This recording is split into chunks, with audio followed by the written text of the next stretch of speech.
नमस्कार. मी भाऊ तोरसेकर. तुम्ही बघत आहात प्रतिपक्ष. मित्रांनो, काल परवा अशी एक गोष्ट झाली. म्हणजे बातम्या बघितल्या ज्या दोन तीन एकमेकाशी संबंधित, आणि मला अचानक दिवंगत बाळासाहेब ठाकरे यांची आठवण आली. विषय असा झाला की मला वाटतं तमिळनाडूच्या काहीतरी अर्थसंकल्पामध्ये तिथले द्रमुकचे मुख्यमंत्री M K स्टालिन यांनी जी सध्या हिंदी विरोधी किंवा केंद्र विरोधी भूमिका घेतली आहे, त्याचं एक अनाठाई घटनाबाह्य पाऊल टाकलं. आणि भारत सरकारने ज्याला रुपयाचं एक प्रतीक म्हणून तो काढलेला आहे, ते जे प्रतीक आहे ते बदलून त्यांनी रुपयाचं सिम्बॉल तमिळनाडूसाठी वेगळं करून दाखवलं. तमिळनाडूच्या अर्थसंकल्पात वेगळं करून दाखवलं. ते काय द्रविडियन लिपीमध्ये वगैरे आहे. आणि त्यावरून हलकल्लोळ माजला की तुम्ही तो देवनागरीतला किंवा हिंदीतला हा आमच्या माथी मारता. म्हणजेच तुम्ही हिंदी भाषा आमच्या माथी मारता आणि ते आम्ही सहन करणार नाही वगैरे वगैरे. ही द्रमुकची नवी भूमिका नाही. ही गेली 70 वर्षापेक्षा जुनी भूमिका आहे. आणि त्यातूनच द्रविड चळवळ किंवा द्रविड मुन्नेत्र कळघम नावाचा पक्ष तमिळनाडूत सत्तेवर आला. मला हे आत्ता तुम्हाला एवढ्यासाठी सांगायचंय की त्यावरून नॉर्मल जे वाद असतात, हिंदी ही राष्ट्रभाषा आहे की नाही वगैरे, द्विभाषा सूत्री, त्रिभाषा सूत्री, हे सगळे चर्चा आणि वाद होत असतात. पण हे वाद सुरू झाल्यानंतर पहिल्यांदाच असं झालंय की ज्याला दक्षिण भारत असं म्हणतात. आणि सध्या पुढल्या काळामध्ये लोकसभेच्या मतदारसंघामध्ये जो फेरफार होणार आहे, नवी रचना होणार आहे, त्यामध्ये दक्षिण भारताचं महत्त्व कमी करून उत्तर भारताचं महत्त्व वाढवण्याचा डाव आहे, असाही एक नॅरेटिव्ह फैलावला जातोय. या परिस्थितीमध्ये त्या द्रविड भाषेतल्या रुपयाचं जे प्रतीक आहे आणि ते घुसवण्याचा प्रयत्न M K स्टॅलिनने केल्यानंतर दक्षिणेतल्याच एका महत्वाच्या राजकीय नेत्याने त्याचा जो कडाडून विरोध केलाय, त्याचं मला कौतुक वाटतं. कारण नॉर्मली असं झालं की कर्नाटक, काय तो तेलंगणा, आंध्र, म्हणजे कानडी, तेलुगू, मल्याळम आणि द्रविड हे सगळे दाक्षिणात्य राज्य आहेत आणि तिथले समाज घटक आहेत. ते उत्तर भारताच्या विरुद्ध आहेत असं चित्र रंगवलं जातं. आणि मग हिंदी भाषा असो किंवा वेगवेगळं कारण असो, भाजप हा उत्तर भारतीय पक्ष आहे. मग काँग्रेस हा उत्तर भारतीय पक्ष नव्हता का? पण हे वाद उकरून काढले जातात आणि आपापले काय ते राजकीय हेतू साध्य करण्यासाठी यातला मुद्दा तोडून मोडून वापरला जातो. आणि त्यावेळेला मग कुठल्याही पक्षातले असो, सगळे तमिळी, सगळे कानडी, तेलुगू एकत्र येतात. तुम्हाला आठवत असेल, वेगवेगळ्या वेळेला असे प्रसंग झालेले आहेत. ज्या वेळेला कर्नाटकामध्ये काँग्रेसचं राज्य असतं, तेव्हा इथले काँग्रेसवाले सीमा प्रश्नावर मौन धारण करतात. आणि जेव्हा कर्नाटकामध्ये भाजपचं सरकार असतं, त्यावेळेला इथले भाजपवाले सीमा प्रश्नावर मौन धारण करतात. इतकं ते दक्षिण भारतामध्ये भाषिक वर्चस्व वर्चस्व आहे. अगदी काही वर्षापूर्वी मला वाटतं बेंगलोरमध्ये मेट्रो रेल्वे जी आहे, त्या मेट्रोच्या वेगवेगळ्या स्टेशनवर देवनागरी किंवा हिंदी भाषेत लिहिलेली स्टेशनची नावं त्याच्यावर डांबर फासण्यापर्यंत मजल गेली होती. द्रविड DMKची भूमिका ही त्यापेक्षा फार वेगळी असं म्हणण्याचं कारण नाही. हे मी आज एवढ्यासाठी सांगतोय की पहिल्यांदा असं दिसलं की दक्षिण विरुद्ध उत्तर हे जे काय नॅरेटिव्ह पुढे राबवला जातो, त्याला शह देण्यासाठी पहिल्यांदा एक दाक्षिणात्य नेता उभा राहिलाय. आणि त्यापेक्षाही महत्वाची गोष्ट अशी की तो दाक्षिणात्य नेता चक्क शिवसेना प्रमुख बाळासाहेबांच्या भाषेत बोलतोय. आता बाळासाहेबांची म्हणजे मराठी अभिमानाची भाषा, आणि दुसरीकडे स्वतः हिंदी भाषिक, हिंदी भाषेचा फार मोठा समर्थक नसलेले बाळासाहेब, आणि दुसरीकडे तो तेलुगू नेता, स्वतः दाक्षिणात्य, त्याची हिंदी भाषा नाही तरी तो हिंदीच्या बाजूने लढायला उभा राहिला. हे दोन नेते आहेत. मध्यंतरीचा अंतर जे आहे ते जवळजवळ 50 वर्षापेक्षा अधिक काळाचं आहे. आणि जो मुद्दा जो मुद्दा ह्या आंध्र प्रदेशच्या उपमुख्यमंत्री पवन कल्याणने उभा केलाय, तो नेमका बाळासाहेबांनी 55 वर्षापूर्वी निर्माण केलेला किंवा उभा केलेला मुद्दा आहे.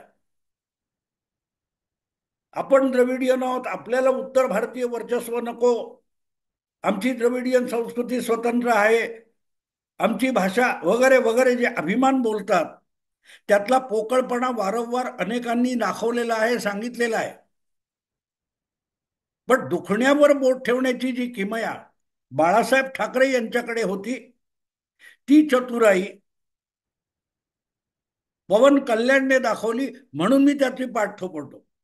या सगळ्या डीएमकेच्या, एम के स्टॅलिन आणि द्रविड डीएमकेच्या हिंदी विरोधी किंवा उत्तर भारत आणि भाजप विरोधी भूमिकेत जो फॉल्ट आहे, जी त्रुटी आहे किंवा जी भामटेगिरी आहे, ती पवन कल्याणने बरोबर सांगितली. तुम्ही एवढे कडाडून हिंदी विरोधक असाल तर मग दक्षिणेत यशस्वी होणाऱ्या, द्रविड भाषेत यशस्वी होणाऱ्या, धंदा करणाऱ्या अनेक तमिळी चित्रपटांचं डबिंग हिंदीमध्ये करून त्याचा धंदा करून उत्तर भारतातून पैसे कशाला मिळवता?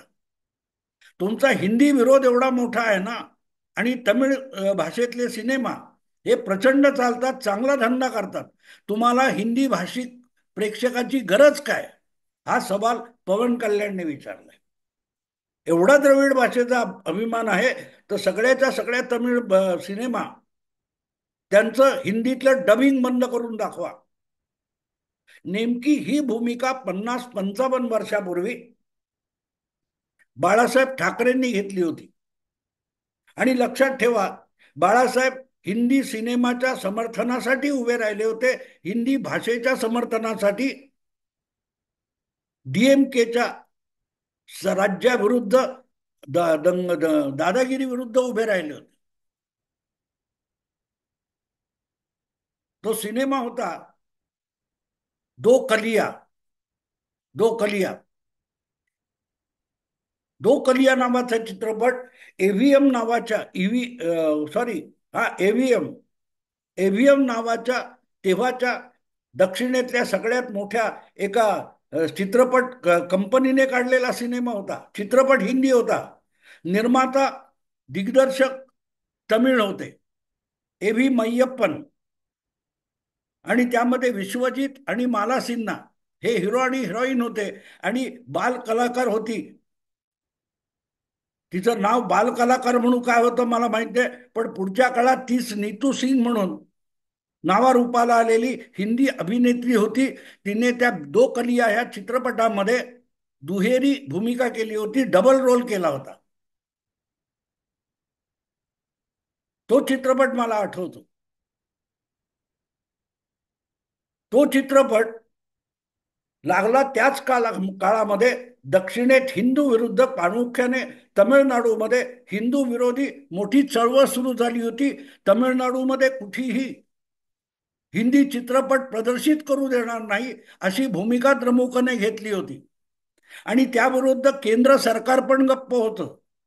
सगळे सोकॉल्ड राष्ट्रीय नेते आणि हिंदी भाषिक नेते सुद्धा चिडीचूप बसले होते. अशा वेळेला हिंदी भाषेचं समर्थन करायला आणि हिंदी भाषेच्या बचावाला उभा राहणाऱ्या नेत्याचं नाव बाळासाहेब ठाकरे होतं, जे हिंदीचे नव्हे तर मराठीचे अभिमानी होते. आणि बाळासाहेबांनी जाहीर केलं, जर तमिळनाडूमध्ये हिंदी चित्रपट दाखवला जाणार नसेल तर मुंबई आणि महाराष्ट्रामध्ये तमिळनाडूतून येणाऱ्या प्रत्येक चित्रपटावर बंदी घातली जाईल, मग तो हिंदी असला तरी चालेल. दो कलिया हा चित्रपट तसा संपूर्ण हिंदी भाषिक होता. त्यातले कलाकार सगळेच्या सगळे लोक, दिग्दर्शक आणि निर्माता सोडला तर हिंदी होते. विश्वजीत, माला सिन्हा वगैरे. बेबी सोनिया, मला वाटते त्या नीतू सिंगचं त्या सिनेमातलं बेबी सोनिया असं काहीतरी नाव होतं. आणि त्या चित्रपटाच्या पहिल्या पहिल्याच शोला बाळासाहेबांनी बंदी घातल्यामुळे शिवसैनिकांनी सगळ्या मुंबईच्या जिथे जिथे दो कलिया चित्रपट लागला होता तिथे निदर्शक न करून तो सिनेमा बंद पाडला. आणि इतका घाबरला तो तमिळनाडूचा निर्माता ए व्ही मय्यप्पन, की तो धावत मुंबईला आला, मातोश्रीवर आला आणि माफी मागितली. तेव्हा बाळासाहेबांनी त्याला अट घातली होती की जा तुझ्या मुख्यमंत्र्याला सांग, जर तमिळनाडूच्या बाहेरून हिंदी भाषेतून पैसा मिळवायचा असेल तर तमिळनाडूमध्ये सुद्धा हिंदी चित्रपटाचं प्रदर्शन सुखरूप झालं पाहिजे. आणि तमिळनाडूमध्ये हिंदी चित्रपट लावायला भाग पाडणारा तो नेता बाळासाहेब ठाकरे होता. आणि लक्षात ठेवा, बाळासाहेबांनी काय मुद्दा काढला होता? तुम्हाला धंदा करायला, पैसे कमवायला उर्वरित भारत पाहिजे, हिंदी भाषा पाहिजे. तमिळी नेत्याला, तमिळ निर्मात्याला आणि दिग्दर्शकाला पैसे पाहिजेत तर चित्रपट हिंदीत काढणार. आणि हिंदी भाषेत ओरिजिनली निर्माण झालेला तमिळनाडू बाहेरचा हिंदी सिनेमा हा तमिळनाडूमध्ये दाखवायचा नाही, ही मस्तवालपणा हा चालणार नाही. धंद्यासाठी भारत पाहिजे, पण तमिळनाडूमध्ये मात्र हिंदी चालणार नाही, ही भूमिका आम्ही स्वीकारणार नाही, आम्ही मानणार नाही. आणि तुम्ही तिकडे प्रतिबंध करत असाल तर इथे तमिळी चित्रपटाला आणि तमिळनाडूतून आलेल्या हिंदी चित्रपटाला सुद्धा बंदी करू. ही जी बाळासाहेबांची भूमिका होती नेमकी 30-50 वर्षांनी, मला वाटते तो सिनेमा 1970-71चा होता.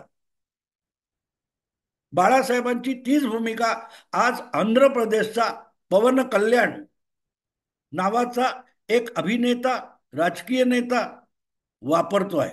तो आंध्र प्रदेशचा उपमुख्यमंत्री आहे, चंद्राबाबू नायडू यांच्या सोबत सरकारमध्ये आहे.